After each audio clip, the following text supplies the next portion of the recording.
और ये चांदी 2,15,000 हो गई। हो, हमने तो 64,000 में खरीदी थी, तुम्हारे तो 3 गुना हो गए। 5500 वाले के कितने गुने हो गए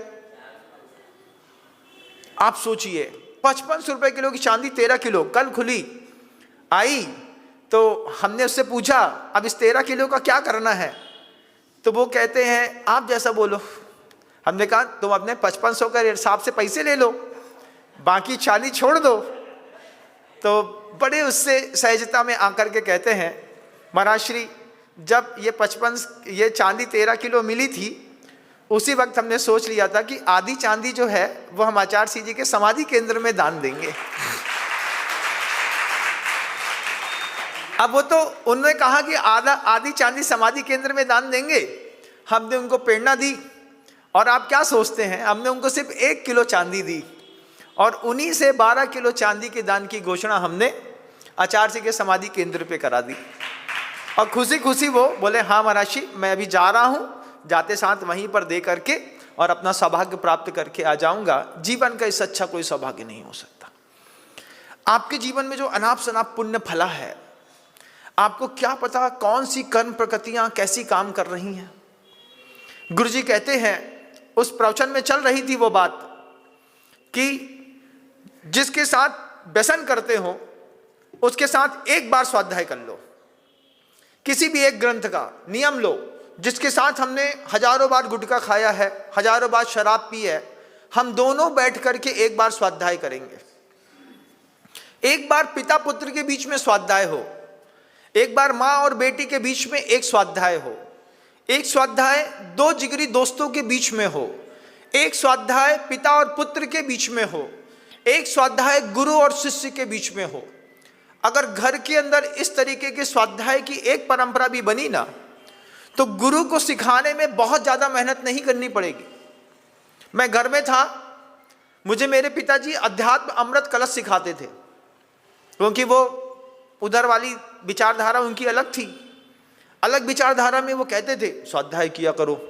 हमने कहा आप पढ़ लो, इतना ही बहुत है। रात में 2 बजे तक पढ़ते रहते। अब वो हमसे बोलते तुम भी पढ़ो। हमने कहा हमसे ना हो पाएगा। वहां गए तो नाना बोलते तुम भी पढ़ो।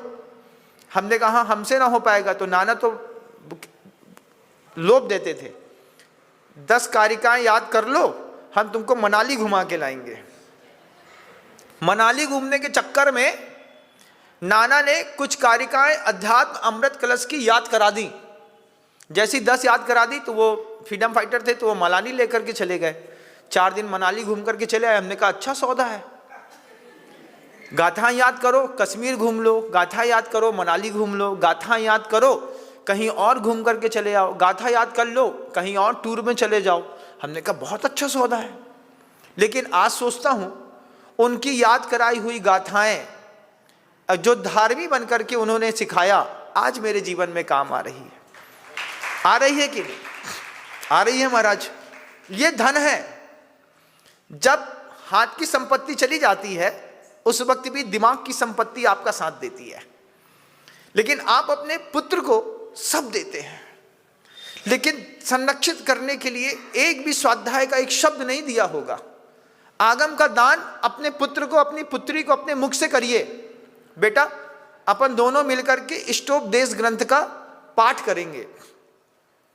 जवान बच्ची है, अगर हम कहें कि पाठशाला भेजो तो आप बोलेगी वो सीए करती है, एमबीए करती है, सीएफए कर रही है, पढ़ रही है, लिख रही है, दुनिया भर की फलाने गाने डिमके, बहुत सारे आपके एक्सक्यूज हैं।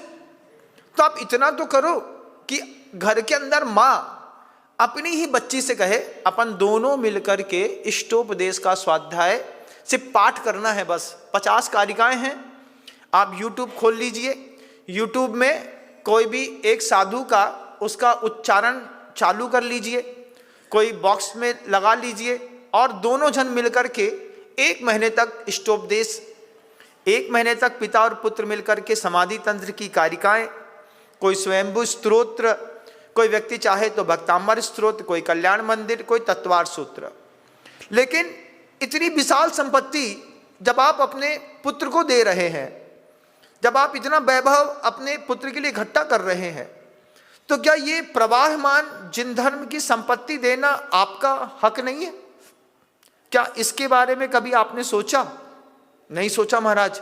हम तो सोचते थे कि पाठशाला भेज देते हैं, पाठशाला ही में बच्चे सीख जाते हैं, और जिनके बच्चे पाठशाला नहीं गए उनका कुछ है ही नहीं। हम बसीहत में अपने परिवार के लोगों को सब दे सकते हैं, जो चीज 2 कौड़ी की है वो तो दे सकते हैं, लेकिन जिसके लिए साधुओं ने गिरिकंदर दुर्गेशु ये बसंती दिगंबरा, जिन मुनियों ने शिखर पर बैठ करके उपसर्ग झेल करके कोई ज्ञान प्राप्त किया होगा, उस ज्ञान का परमाणु अगर कोई पिता अपने पुत्र को ट्रांसफर कर दे, जीवन का सबसे अच्छा धन है। पिताजी बार बार कहते थे कि अध्यात्म की संपत्ति अगर जिसके पास नहीं है, उसके पास दूसरी संपत्ति है भी तो कोई काम की नहीं है। यदि पाप निरोधोन्य संपदा किम प्रयोजनम, अत पापाश्रवोस्तन्य संपदा किम प्रयोजनम। आचार्य पूज्यपाद भगवान ने इष्टोपदेश में यह बात लिखी है। यदि पाप को बढ़ाने वाली संपत्ति तुम्हारे घर में है लेकिन पुण्य बढ़ाने वाली संपत्ति नहीं है तो संपदा किम प्रयोजनम, अत पापाश्रवोस्तन्य संपदा किम प्रयोजनम। बहुत संपत्ति है लेकिन हर संपत्ति से सिर्फ पापाश्रव होता है। गाड़ी है खूब अच्छी है, पुण्याश्रव होता है कि पापाश्रव होता है? पापाश्रव होता है। आपके यहाँ की टीवी है बहुत बड़ी लगाई आपने, पुण्याश्रव होता है? पापाश्रव होता है। बहुत अच्छा आपने स्विमिंग पूल बनाया, पुण्याश्रव होता है? पापाश्रव होता है महाराज। घर के अंदर का भोजन पुण्याश्रव का निमित्त है कि नहीं? नहीं है महाराज, उससे भी पापाश्रव होता है। तुम घर के अंदर रोटी खाते हो उससे भी पाप कमाते हो।